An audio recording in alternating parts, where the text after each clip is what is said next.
Hey, curious humans. Today you're going to build a real chatbot, and you won't write one line of code. Instead, you'll learn how chatbots actually think, then design your own, the same way real engineers do, with a plan, not magic. Parents, stick around, this one teaches you too. Meet Priya. Her mom's bakery is getting a brand new website with a chatbot to greet customers. Priya asks the perfect question, but how will it know what to say? It's not a real person. That single question is the whole secret of AI, and by the end of this video, you'll answer it yourself. This is LittleAIMaster, a place where kids 11 to 14 learn AI by doing, not just watching. Everything you'll learn today comes straight from a real lesson called Build a Chatbot. Think of this home screen as the habitat where your very own AI is going to grow up. So what is a chatbot exactly? It's an AI program that has conversations with people using text or voice. You've met dozens already: the help window on a website, Siri, Alexa. A chatbot isn't a person hiding in a box, it's a set of instructions for talking. And instructions are something you can write. When you message a chatbot, 4 things happen. First, it receives your message, and that message has a special name, a prompt. A prompt is simply whatever you type or say. When you ask, "What's on the menu today?" that whole sentence is your prompt. Remember the word, engineers use it constantly. Second, the bot processes your prompt. It analyzes what you're really asking, hunting for keywords, meaning, and intent. Intent is the goal behind your words. If you type, "I want pizza," the keyword is pizza, but the intent is, "I'd like to order." Spotting intent is the difference between a helpful bot and a confused one. Third, the bot finds its answer. It searches a knowledge base, its list of stored replies, or, for smarter bots, it generates a fresh response. Picture a bakery bot with a drawer full of index cards. It pulls the card that best matches your question about hours, flavors, or delivery. I'm Bite, your glowing guide. Here's the loop one more time so it sticks. A chatbot receives your prompt, processes the meaning, finds the best reply, and sends it back, hopefully friendly and clear. Say it like a chant. Every chatbot on Earth, simple or super smart, is doing those same 4 moves.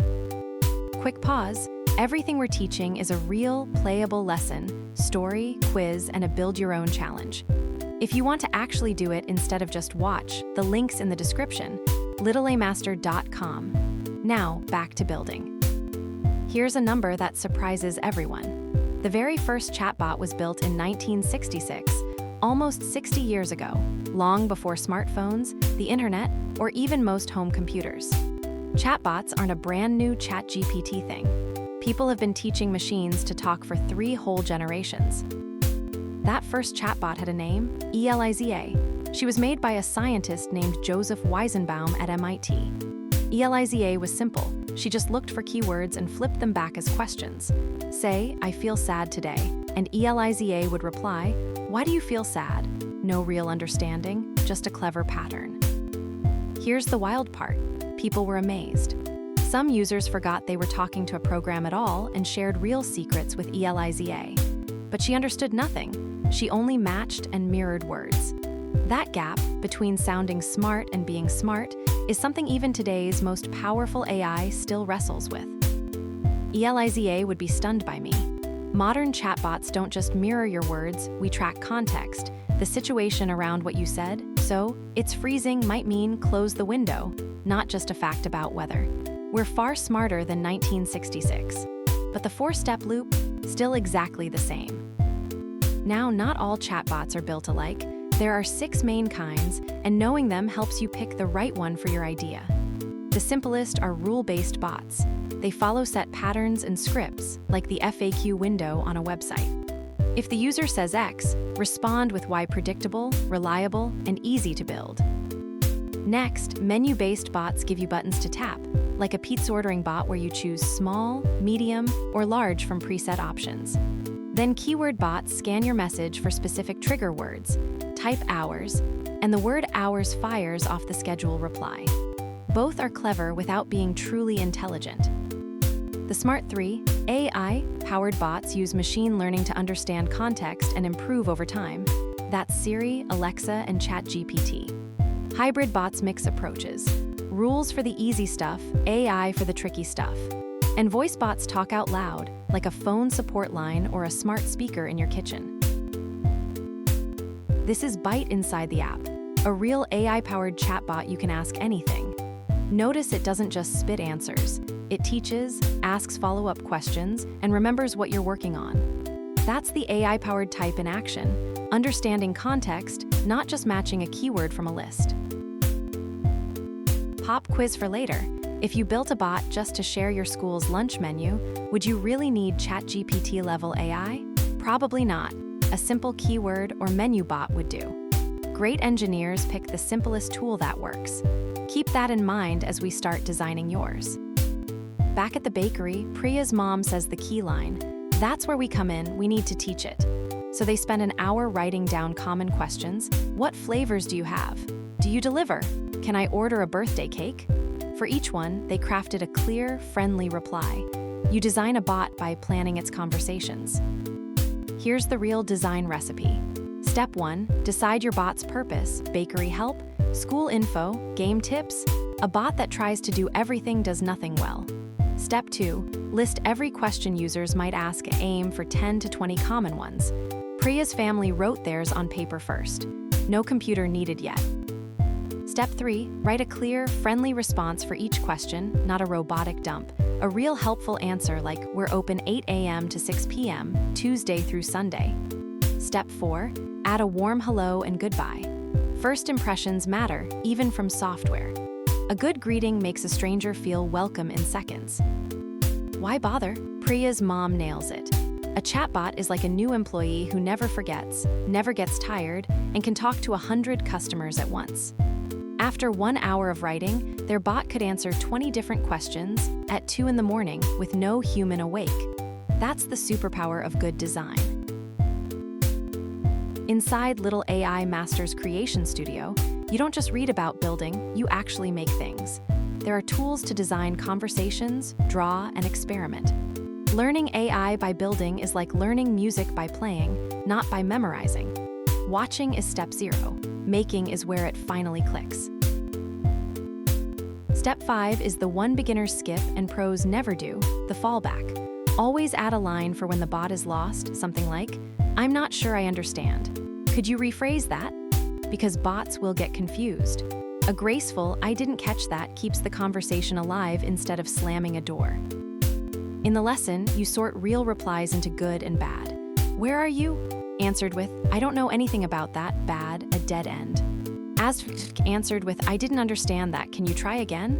Good, a clean fallback. The rule is simple. Clear and helpful beats clever every single time. My favorite trick? End replies with a next step. Instead of just "bye," try "you're welcome, is there anything else I can help with?" A dead-end answer stops the conversation cold. A follow-up question keeps the door open. The best chatbots, like the best friends, always leave room to keep talking. Here's tonight's challenge. Grab paper and design a chatbot for something you love: a game guide, a pet shop helper, a birthday planner. Write 5 questions and 5 replies, plus 1 greeting and 1 fallback. That's it. You just did what professional designers do. The app has a full builder if you want to go deeper. Watch this real mistake. A customer types, "Can I get a chocolate cake tomorrow after school?"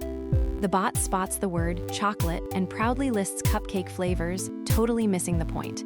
It locked onto a keyword and ignored the real goal, ordering a cake for a time.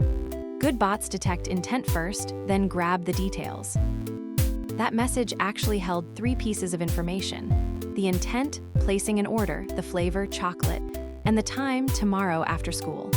A smart bot reads the goal first, then fills in the slots. Mistake up the order, and you get a friendly bot confidently answering the wrong question. Intent before keywords, always. How does a rule-based bot always ask the right next question? A decision tree, a flowchart of choices. When Railbot helps Sam book a train, each answer fills 1 detail, then points to the next question. Destination, then date, then station. There's no person typing. It's just rules branching, 1 answer leading to the next. AI-powered bots work differently. They use neural networks, layers of tiny connected units inspired by the brain. This visual shows signals flowing through those layers to reach a decision. Instead of a handwritten flowchart, the network learns patterns from thousands of examples. That's why it can handle questions nobody wrote a rule for. Even smart chatbots struggle with real human messiness. Take sarcasm. "Oh great, my order is late." Is that happiness or a complaint? You know instantly. A bot often can't tell because the words say one thing and the tone means another. Reading between the lines is still one of AI's hardest puzzles. Two more tough ones. Emotion. A bot can't truly feel whether you're frustrated, sad, or just tired. It only sees text. And context. The same sentence can mean different things depending on the situation. "It's freezing beside an open window" is a request, not a weather report. Meaning lives beyond the words. So the smartest bots know their limits. When a conversation gets too complex, an angry customer, a weird edge case, a good bot uses escalation. It hands you off to a real human. Knowing when not to answer is a feature, not a failure. The goal isn't a bot that fakes everything. It's a bot that genuinely helps. That's why the last design steps are test and improve. Try your bot on friends and family, watch where they get confused, and fix it. Real chatbots are never done. They get better every time someone uses them. The app's quizzes and challenges let you practice spotting these exact problems. So far, you've designed a bot by writing rules. But the AI-powered kind learns a different way, from examples. Instead of telling it every rule, you show it. Here's a happy message, here's a sad one, again and again. Slowly, it spots the pattern itself. That's called training, and you can actually do it. This is the heart of LittleAIMaster. Raise your AI, you hatch your very own little model. Then teach it with examples, watch it play and guess, quiz it, and read its report card.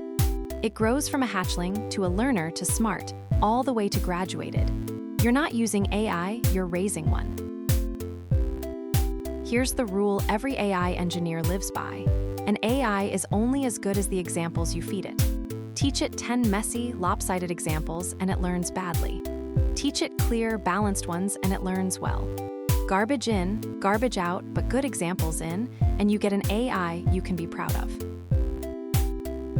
And when you're ready to go beyond no code, the app has a real Python lab right inside it. Python is the language most actual AI and chatbots are written in. You'll start with one line, then build up to programs that make decisions. The same skills behind every bot we've talked about today. Let's lock it in. Every chatbot receives a prompt, processes the meaning, finds the best reply, and sends it back. ELIZA did it in 1966 with keyword tricks. ChatGPT does it today with neural networks. Same loop, smarter brain. Understand those 4 steps, and no chatbot will ever seem like magic again. And your build recipe, start to finish.